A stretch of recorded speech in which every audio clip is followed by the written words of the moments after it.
И покрај промената на уставното име на државата и потпишувањето на двата договори за добрососедство, Македонија се уште без конкретен датум за почеток на преговорите за влез во Европската унија.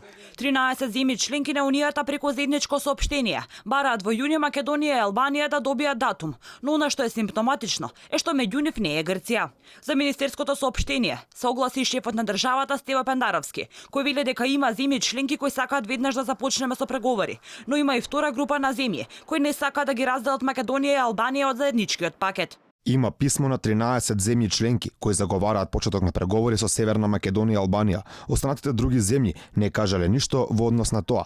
Мислам дека во вторава половина се земјите кои не сакаат да се разделат. Холандскиот парламент исто така гласаше за враќање на визите за државјаните на Албанија и тоа беше прв знак дека не се спремни да дадат датум на Албанија сега, така што второво гласање не е изненадување.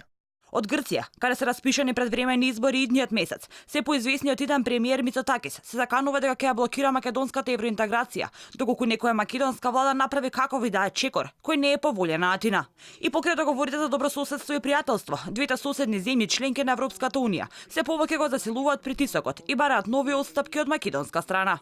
Нов кочничар е токму источниот сосед Бугарија, каде министерката за надворешни работи Захариева вели дека не се подготвени на компромиси околу прашањето за Гоце Делчев и се закани дека без договор околу заедничкиот датум за чествување на Делчев, Софија ќе ја прекине работата на експертската комисија. Имаме цар Самуил, имаме свети Кирил и Методи, имаме свети Наум, имаме успехи, имат успехи. Гоце Делчев, казахте дали България е готова да направи компромис. Как да направиш компромис истината? Разбира се, че не е. Аз и на пленарните разговори на комисията, а и на пресконференцията много пъти съм казвала, ние не искаме нищо повече от истината. Няма как да правиш компромиси с истината. Той Гоце Делчев си го е казал какъв е. Българин е. Писал го е десетки пъти.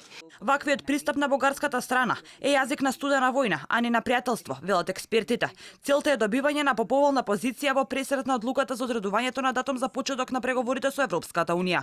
Претходно и министерот за одбрана Каракачанов најави блокирање на нашето членство во ЕУ и НАТО, доколку македонската страна не прифати одредени отстапки во однос на историските прашања.